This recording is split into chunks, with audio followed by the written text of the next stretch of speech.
What 2025 proved to us is that there's no such thing as easy mode in these markets. Absolutely no such thing as easy mode. There's no such thing as sticking to a 4-year cycle, hoping on for altcoin season that's going to happen and save you. There's no easy mode. The game has changed because there's been a lot of people like me that have gotten very obsessed about this and, essentially gone in and created an edge against the market and shown other people how to do that, where retail is getting smarter. And what 2025 proved to the majority of retail investors who didn't take the time to level up and really get involved in what they were doing is that it proved that it was a difficult year without any of the right analysis or frameworks, because there was insane volatility shifts that happened this year. We had changes in fiscal policy, which I'll explain in a second. We had changes in monetary policy. We had changes in global liquidity trends. We had basically a yo-yo in all of these effects. And that forced a lot of offside positioning. It forced people to be way too bullish going into the year, really bearish right before the summer, sell everything potentially. And now people don't know necessarily what to do. Right? I don't think the overall broader sentiment of markets has ever been more divided in terms of whether people think we're at a massive all-time high bubble or that we're at the start of a brand new cycle altogether. Okay. But when you zoom out and what you look at what happened this year specifically when it comes to crypto, is that it will prove to you that everything you've ever been told about crypto is a lie from most influencers and most people on YouTube and Twitter, whatever, right? Most people have lied to you about crypto and it's cost you money, right? Let's go over a couple of these lies. Crypto is cyclical. Just study the halving. Okay. Well, if that was the case, then why did we reach new all-time highs in Bitcoin's price before we had the halving last year? Halving cycle enthusiasts would have told you that there's no way we're going to reach an all-time high until a year after the halving, right? Or 18 months after the halving, right? We had a new all-time high before the halving. What people fail to realize is that halving is way less relevant now when you have 19.9 million Bitcoin out of 21 million mined. The halving becomes way less important from this point forward. And Bitcoin does not work off of 4-year halving cycles. It's aligned with them, and we're going to talk about that why in a second, but it's not revolved around halving cycles, okay? Next fallacy. Altcoin season is coming. Just keep stacking. The broader altcoin market, especially mid caps and low caps, have been seeing very minimal flows throughout this entire cycle. And every time we get a massive dump of liquidity into the markets or Bitcoin goes on a run, most of the time altcoins will go up and sell off into these waves of liquidity. Smarter investors will go in and take profits on bags they don't want to hold anymore. I'll give you an example. This is altcoin season last cycle, January of 2021 to January of 2022. This is where total 3 against Bitcoin. So again, the same chart that I showed you at the very beginning of the call actually outperformed Bitcoin. This is where it was a good time to be an altcoin investor. You could throw money at the market and anything worked and you felt like a genius. But this exact same period zoomed in, this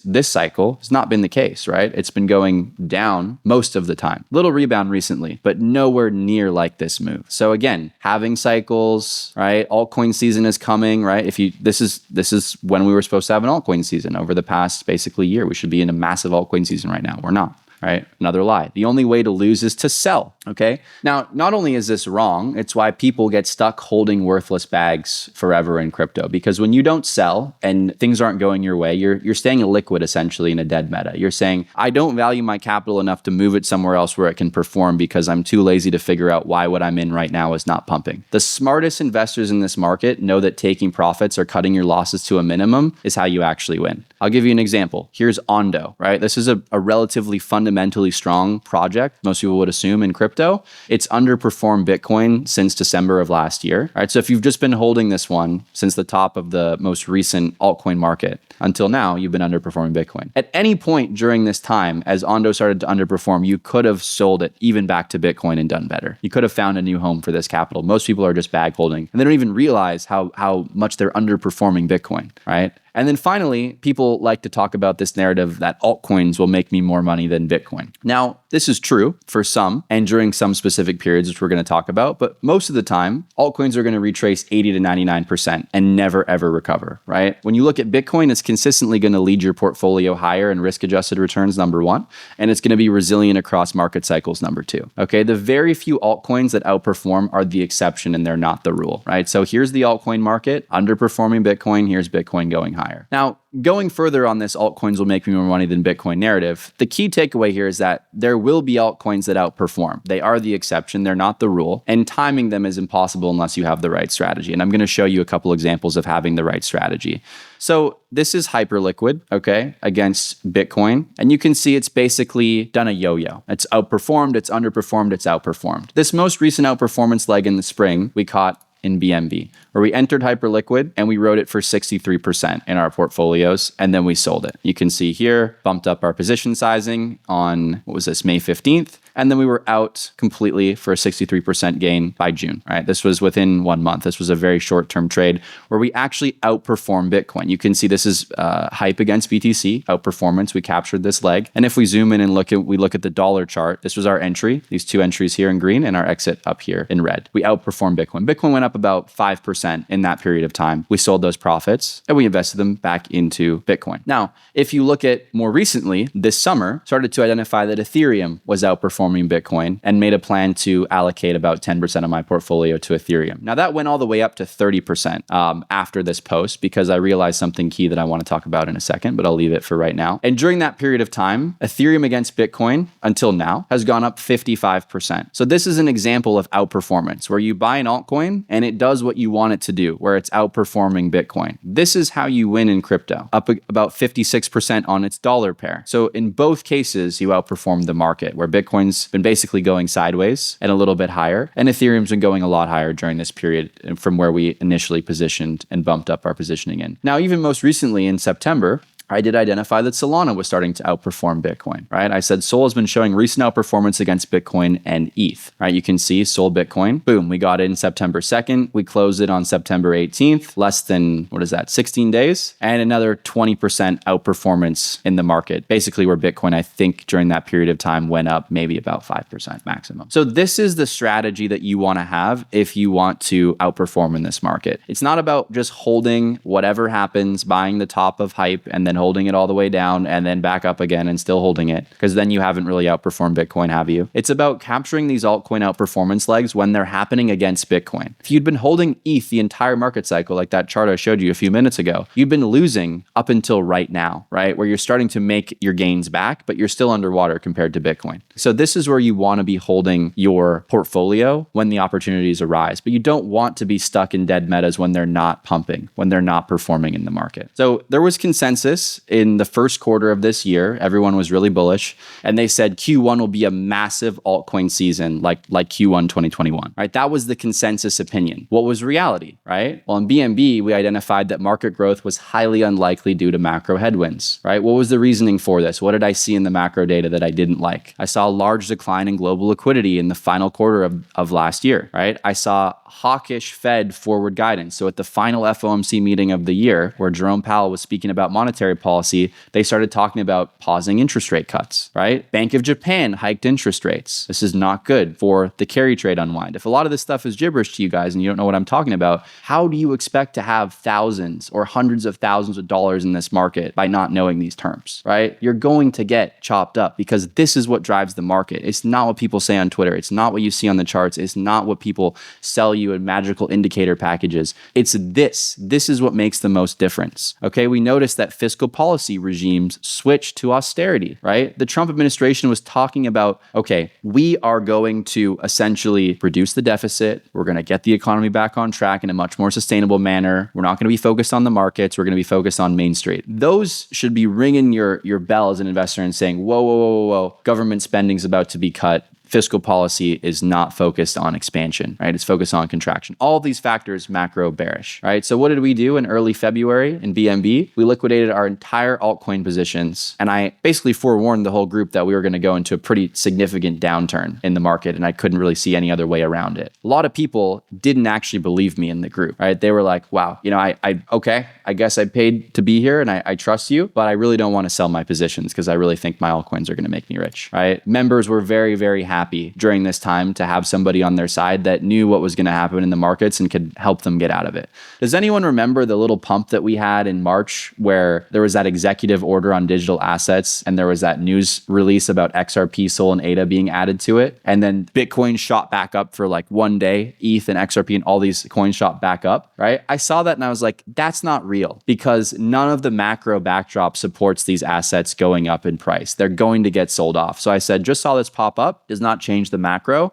If I was stuck holding positions that I didn't sell, I might be using this bounce to sell. Not that I am clearly, but would likely be my thought if I was. I was bang on with that, right? Here's somebody who was in that position who said, oh, you know what? I missed the sell on Sol. And he stopped, or he was able to de-risk on that move, right? All the Twitter, at the time, his Twitter feed was full of emotions and I told you so. Oh, look, the market's not going to be over. We're into altcoin season. It didn't take longer than 48 hours for that dip to completely reverse, or for that pump to completely reverse back to the other side. So this was a massive false assumption that we were able to nail in BNB, was avoiding the altcoin calamity that was February, March, and April of this year. Number two, consensus opinion was that tariffs will kick off the next major bear market. So after everyone got scared in Q1 and sold their portfolios or sold the bottom or whatever, tariffs were all of the talk in news, right? It was the main centerpiece of the news cycle. And everyone was saying, well, tariffs will kick off the next major bear market, right? In BNB, we said not likely after the Trump put. What do I mean by the Trump put? I'll explain that in a second. My reasoning for why we were not going to go into a bear market, regardless of what Jim Cramer was saying on CNBC or any of these people, is that the Trump administration very clearly pivoted. They decided, whoa, we're going to pull back on tariffs because the bond market is literally breaking. There was massive surge in bond yields, meaning people were escaping the bond market. When yields go up, the price of bonds go down. When the price of anything is going down, why does it go down? Because people are selling it, right? Price of something is going up is because people are buying it. That's supply and demand. In this case, people were dumping treasury bonds and losing confidence in the US government and the US dollar. And they went, hold on a second, we're going to take it easier on this whole tariff thing. And that was the moment where the market bottomed, because fiscal policy completely changed from that point forward. They were like, okay, you know what? We're not going to break the bond market. We're not going to run this risk. And in fact, all of those things that we talked about in the election about giving you tax cuts and expanding business cycle and,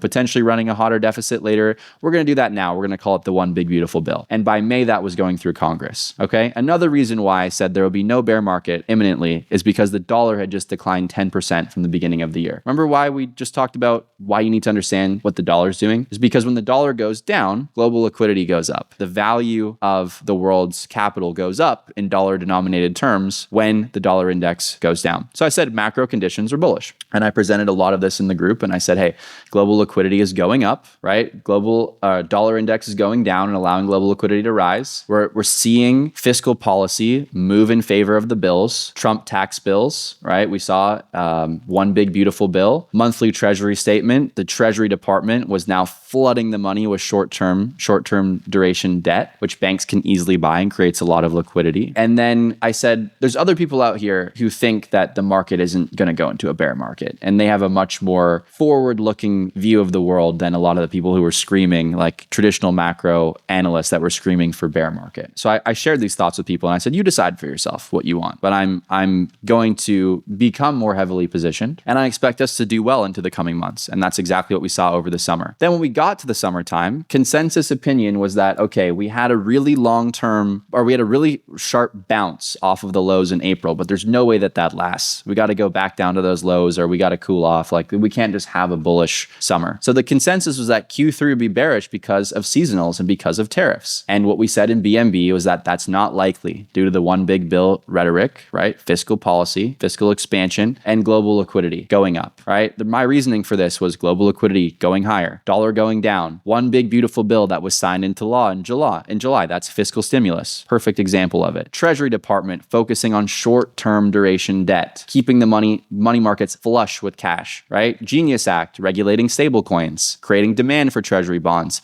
Clarity Act focused on regulating crypto assets so that crypto could actually trade in the US without people being afraid, institutions being afraid of being fined by the SEC for doing things wrong.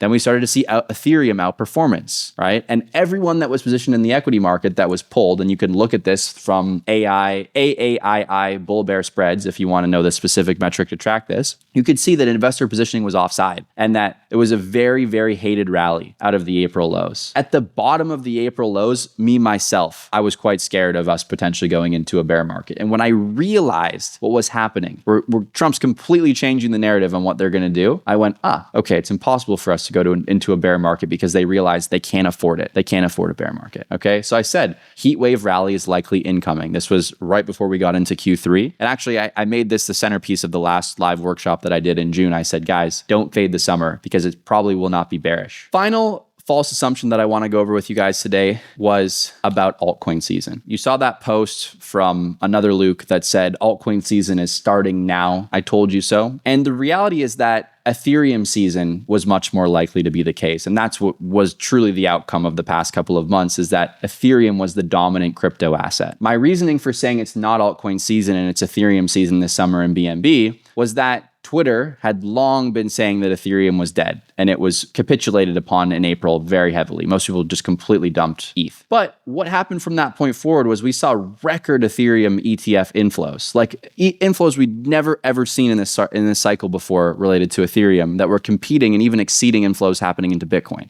right? This all happened around the time of the Genius Act, where people clued in and went, they want to regulate stablecoins. Over 50% of the stablecoin value in the world is traded on Ethereum and protected by the security of the Ethereum blockchain. Ethereum is going to be a very pivotal asset to be owning in crypto. It became an institutional asset in that moment. It wasn't before that. That's why Ethereum was underperforming the market before that point.